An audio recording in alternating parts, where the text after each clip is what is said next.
నమస్కారం అండి. ఏమిటయ్యా బ్యాంక్ వాళ్ళందరూ కట్టకట్టుకుని వచ్చారు అవన్నీ కూర్చోండి.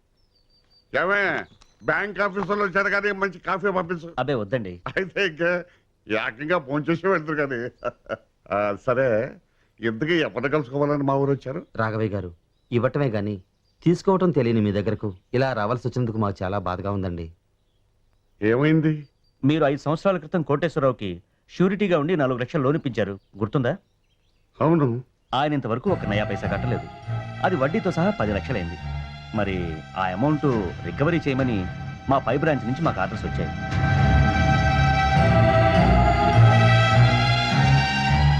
ఆ కోటేశ్వరరావు పరారీలో ఉన్నాడు. ఆయనకి షూరిటీ మీరే కాబట్టి యాక్షన్ మీ మీద తీసుకోమన్నారు.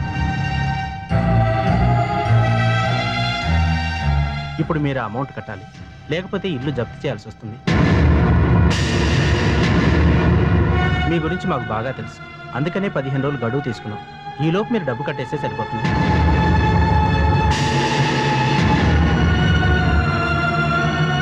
మా డ్యూటీ మేము చేయక తప్పడం లేదండి, మమ్మల్ని క్షమించండి.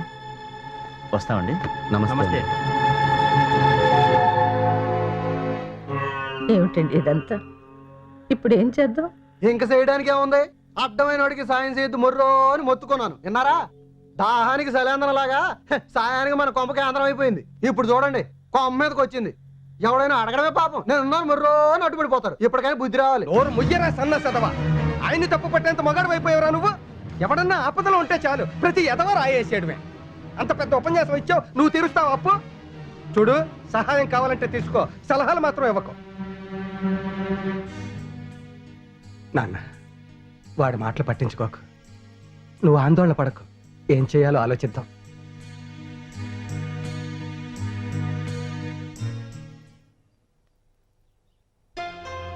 తాతయ్య గారు, ఏమిటి బాబు ఇది? ఈ 10 లక్షల చెక్ తీసుకెళ్లి వాళ్ళకి ఇచ్చేయండి. వద్దు బాబు, వద్దు. ఇది మా కుటుంబ సమస్య, నీకెందుకు బాబు? అంటే నన్ను పరాయి వాళ్ళ చూస్తున్నారా? లేదు బాబు. ఒకే కొండలో వండిన అన్నం మనం అందరం కలిసి తింటున్నాం. అలాగే కష్టాన్ని సుఖాన్ని అందరం కలిసి పంచుకుందాం. తీసుకోండి, తీసుకోండి తాతయ్య గారు. ఏం పర్వాలేదు, నేను పరాయవాడిని కాదు కదా.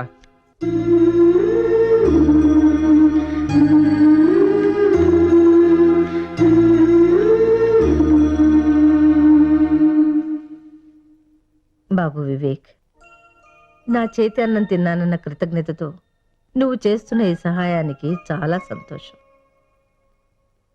ఈ ముసలిది మూర్ఖంగా మాట్లాడుతోంది అనుకోకపోతే నిన్నో మాట్లాడగనా? ఏంటి బామ్మగారు? మనం రోజు ఓ మొక్కకు నీళ్లు పోస్తున్నాం అనుకో, అది బ్రతకాలని నీళ్లు పోస్తామా, కాయలు ఇవ్వాలని నీళ్లు పోస్తామా? బతికి కాయలు ఇవ్వాలని నీళ్లు పోస్తాం. దాన్ని బ్రతికించుకోవడంలో ఉన్న తృప్తి కాయలు తింటంలో ఉంటుందా? నేను నీకు అన్నం పెట్టింది నీ కడుపు నింపానన్న తృప్తి కోసం. ఆ తృప్తిని డబ్బుతో కొనుక్కోవద్దు బాబు. దయచేసి ఈ చెక్కు తీసుకో.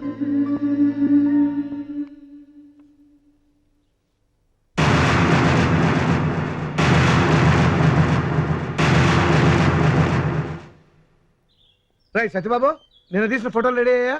రాలేదు, మళ్ళీ తీయాలి. ఏ రీల్ ఎడతాం మర్చిపోయాను. పోనీ మన తీసిన రెడీ అయ్యా? అద్భుతంగా వచ్చినాయి.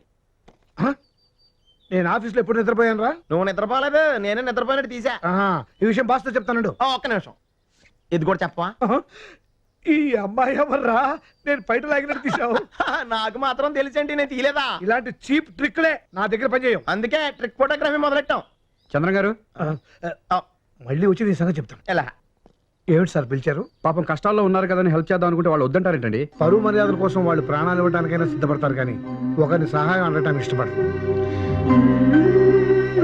వాళ్ళ మంచితనానికి నిజాయితీకి ఇదొక ఉదాహరణ మాత్రమే. ఈ ఊళ్ళో వాళ్ళకంటే డబ్బున్న వాళ్ళు చాలా మంది ఉన్నారు, కానీ వీళ్ళకున్న గౌరవ మర్యాదలు వాళ్ళకి లేవు. ఎప్పుడు ఒకరికి సహాయం చేయాలనుకునే వాళ్ళు మరొకరి సహాయాన్ని ఆశించరు కదండి.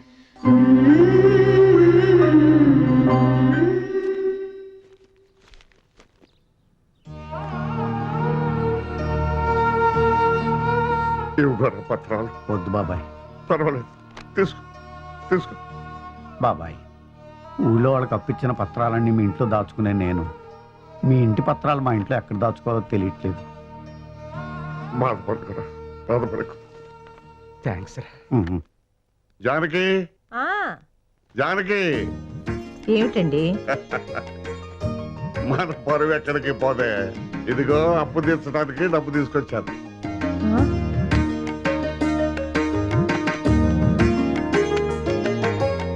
ఎక్కడదండి ఇంత డబ్బు? అదే ఓ సరే బాహు నీ మొగుడేం పరపతి తక్కువడే కదే ఏవే మనవాడు కనుక ఎవరే ఇంకా ఎందుకంటే మాయ మాటలు చెప్పి ముసలిదాన్ని మోసం చేస్తారు. రేయ్, నువ్వు ఉండు. ఇదిగో అత్త, ఈ ఇంటికి మనకి రుణం తీరిపోయింది. నువ్వు నోరు పూసుకోరా. నేనేమన్నా అబద్ధం చెప్పానా? ఇల్లు అమ్మేశారు కదా.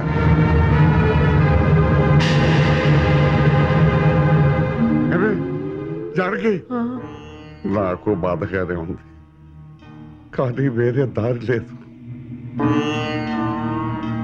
ఈ ఇల్లు అమ్మేశారా? ఆ, ఆ,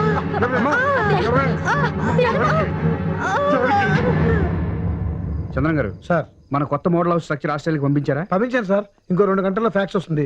అందులో మన స్ట్రక్చర్ ఐడియా సూపర్ గా ఉందన్న వార్త వస్తుంది. ఇంట్లో ఎవరు కనపట్లేదేంటి? లైట్లన్నీ వేసున్నాయి. ఒరే రాము, చంద్రం గారు ఈ డబ్బేంటి ఇక్కడ? తలుపులన్నీ బార్లా తెరుచున్నాయి, ఇంట్లో ఎవరు లేరు. సరే ఈ జాగ్రత్త దాయండి. బాబు గారు, జానకమ్మ గారికి గుండెపోటు వచ్చిందండి. ఇప్పుడు ఎలా ఉంది? లైట్ స్ట్రోకేనంటండి. పర్లేదని డాక్టర్ గారు చెప్పారండి. నేను అక్కడి నుంచే వస్తున్నానండి. మిమ్మల్ని కంగారు పడొద్దని చెప్పమన్నారండి. సరే నువ్వు వెళ్ళు, అలాగేనండి. తీసి జాగ్రత్త చేయండి.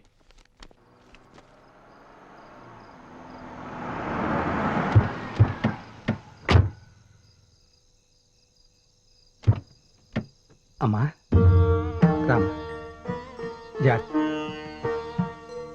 నిలవను కదా.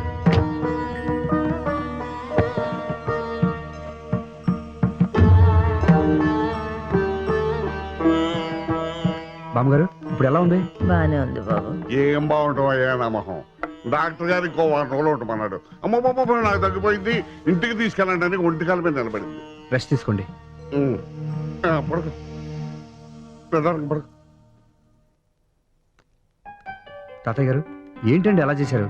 ఏమిటయ్యది? ఓహో, ఈ విషయం నీకు తెలియపరచలేదనే. అది కాదండి, అంత డబ్బునలా నట్టింట్లో వదిలేసి వెళ్ళిపోతారా? పైగా తలుపులన్నీ బార్లో తెరుచున్నాయి. సమయానికి మేము వచ్చాం కాబట్టి సరిపోయింది, లేకపోతే ఏమయ్యేది? నిజమే పాపం. ఈ ముసలిది నొప్పితో విలవలాడిపోతుంటే అందరం దాన్ని బతికించుకోవాలని ఆరాటపడ్డామే తప్ప ఆ డబ్బు దాచుకోవాలనే ఆలోచనే రాలేదు బాబు.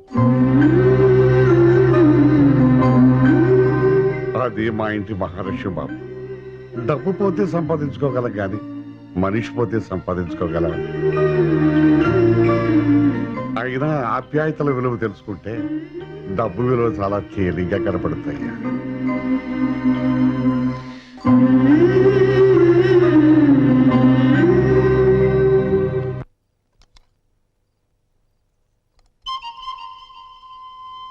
వివేక్, అన్నం తినకుండా ఏం ఆలోచిస్తున్నావు? అబ్బాయి ఏం లేదండి. ఏంట్రా డల్గా ఉన్నావు? బాస్ డల్గా ఉండేటప్పటికి నాకు అసలు ఏం చెయ్యాలనిపించట్లేదు. అంటే ఈ పూట భోజనం చేయమన్నమాట. ఎందుకు భోజనం చేయడు? వాళ్ళ మామ పోతే ఏడవకుండా వెళ్ళి బిర్యానీ తినొచ్చాడు. ఏడవాలంటే శక్తి కావాలి కదా. ఏమిటారా? మీరెందుకు వచ్చారు అత్తయ్య? బాగుండమ్మా. కూర్చోండి. రెస్ట్ తీసుకోవచ్చు కదండి. పర్లేదయ్యా. ఆ తిండేంటి? ఉత్త పప్పుతోనా? అయ్యో అమ్మ, నువ్వు కూర్చోండి, నేను వడ్డిస్తాను. నెయ్యి వేసుకో. తిను. జాగ్రత్త.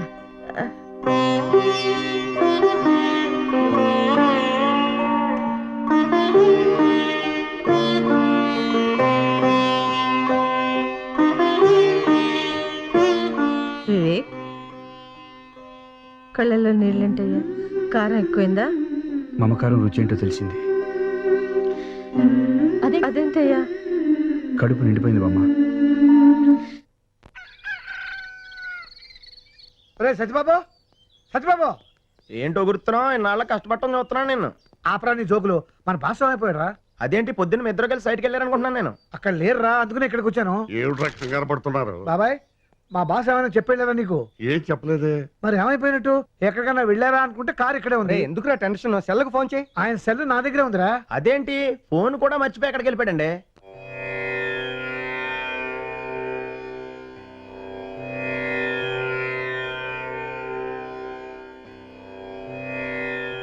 నేను తప్పు చేశాను నాయనమ్మా. నన్ను నువ్వు చూడాలని ఆశపడితే నేను టైం లేదనేవాడిని. కానీ నాకు ఇప్పుడు టైం ఉంది. నువ్వు లేవు. నన్ను క్షమించు నాయనమ్మా, క్షమించు.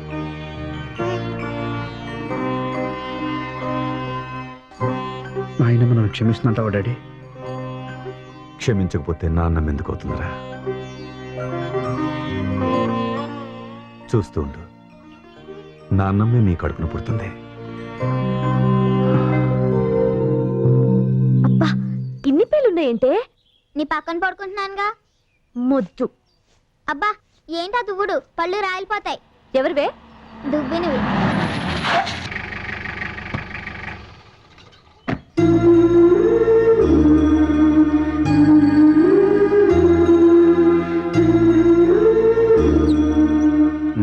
వైదేహి, నీకోసం గిఫ్ట్ తెచ్చాను చూడు. నాకొద్దు, నాతో చెప్పకుండా వెళ్ళిపోయావుగా. నేను నీ జట్ పచ్చి.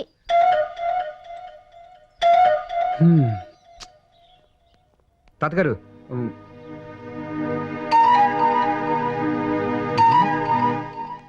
అంకుల్, తాతయ్య గారేంటి సీరియస్ గా ఉన్నారు? మనసకాయ కొట్టాలన్న ఒక కత్తేది. పదండి.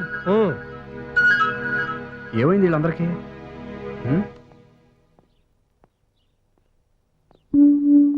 వచ్చావా బాబు? ఎక్కడికి వెళ్ళావు? అందరిలాగే మీరు కూడా నాతో మాట్లాడాలనుకున్నాను. చెప్పా పెట్టకుండా వెళ్తే కోపం రాదా మరి? నాయనమ్మ గుర్తొచ్చి తీసుకురాకపోయావా? 4 రోజులు ఉండి వెళ్ళేవారు. ఆవిడ చనిపోయి చానాళ్ళయింది. ఆవిడికి నేనంటే చాలా ఇష్టం. అది అర్థం చేసుకోకుండా నేను చాలా కఠినంగా ప్రవర్తించేవాడిని. ఈ ఇంటికి వచ్చే వరకు నాకు అనుబంధాల విలువేంటో తెలియలేదు. తెలుసుకునేసరికి నన్ను ఎంతో ప్రేమగా చూసుకునే నాయనమ్మ లేకుండా పోయింది. చిన్నపిల్లాళ్ళ కన్నీళ్ళేమిటి? నన్నే మీ నానమ్మ అనుకో. ఏవయ్యా మనవడు, ఇక్కడ మేము నీకు ఇంతమంది ఆప్తులుండగా ఎందుకయ్యా బాధపడతా? అంకుల్, నవ్వడానికి మీరేం తీసుకుంటారు? 5 నిమిషాలు టైం తీసుకుంటారు. Good, great, excellent performance. నువ్వు ఆర్కిటెక్ట్వే అనుకున్నాను. మంచి ఆర్టిస్ట్ కూడా. చాలా బాగా నటించావు. అనుబంధాలు, పవిత్ర బంధాలు అని నీకు తెలియని వాటి గురించి స్పీచ్ ఇచ్చి మా వాళ్ళని భలే ట్రాప్ చేశావు. నువ్వు హైదరాబాద్ వెళ్ళింది మీ నాయనమ్మ గురించి కాదు, నీ ప్రాజెక్ట్ ప్రోగ్రెస్ గురించి. ఏంటి, నాకెలా తెలిసిందనుకుంటున్నావా? ప్రాజెక్ట్ డీటెయిల్స్ వచ్చాయని, ఫస్ట్ పేమెంట్ 5 కోట్లు రిలీజ్ చేస్తున్నావని నీకొచ్చిన ఫ్యాక్ట్స్. డబ్బు కోసం సిటీకి వెళ్ళి నాయనమ్మ జ్ఞాపకం వచ్చి వెళ్ళానని మా వాళ్ళని నమ్మించాం. నువ్వు అనుకున్నది సాధించడం కోసం చనిపోయిన మీ నాయనమ్మను కూడా ఉపయోగించుకున్నావంటే చిచి. చూడు, చీప్ ట్రిక్స్ తో మా వాళ్ళని మచ్చిక చేసుకుని నన్ను గెలుచుకోవాలనుకుంటున్నావేమో. అది జరగని పని. అలాంటి ఆలోచనలు మానుకొని మర్యాదగా వచ్చిన పని చూసుకొని వెళ్తే మంచిది.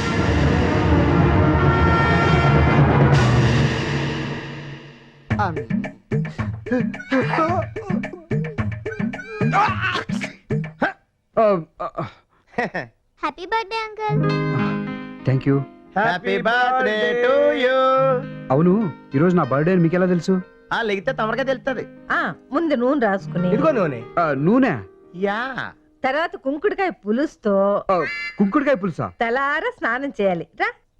తలకి యా. కుంకుడుకాయ పులుసుతో. ఏంటి?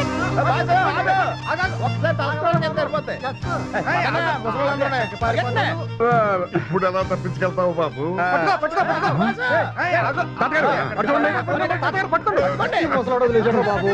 ఏమయ్యా సత్యబాబు, మీ వాడు స్నానం అంటేనే అట్ట పరిగెత్తున్నాడు. నీలాగే రోజు స్నానం చేసి అలవాట్లేదా ఏంటి? నోర్మోయ్, పరిగెత్తవయ్యా పరిగెత్తావు.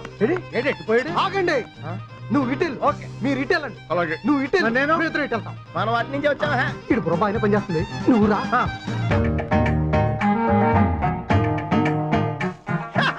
దొరికేసావు.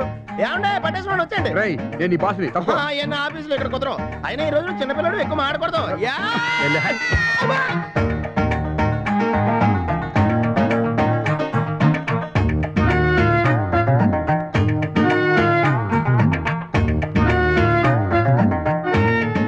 బుర్ర తక్కువ ఎదవలు.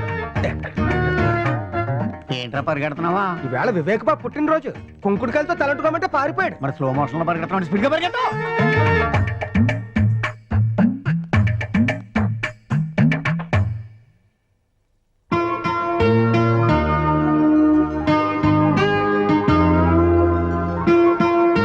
Many happy returns of the day. Thank you.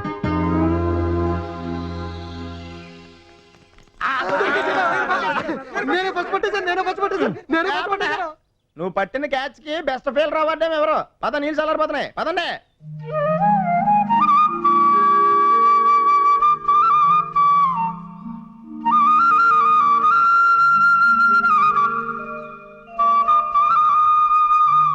దీర్ఘాయుష్మాన్ భవ. లేపం.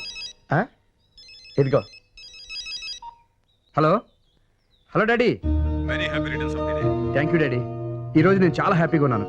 ఈ పుట్టినరోజు నేను లైఫ్లో మర్చిపోలేను. మీరు కూడా ఉంటే చాలా బాగుండేది. నిజంగా? అవును డాడీ. నీ మాట ఎలా కాదంటాను? ఓసారి వెనక్కి తిరిగి చూడు. డాడీ డాడీ మీరు ఎప్పుడు వచ్చారు? ఉదయమే వచ్చాను రా. Happy birthday sir. Thank you daddy. వీళ్ళు అందరూ పరిచయం అయ్యారు.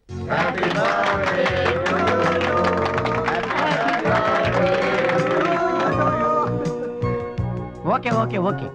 నేను ఇప్పుడు మీ అందరి ఆనందంలో పాలు పంచుకున్నాను. రేపు నా కూతురు పెళ్లి. మీరందరూ వచ్చి ఆ ఆనందంలో పాలు పంచుకోవాలి.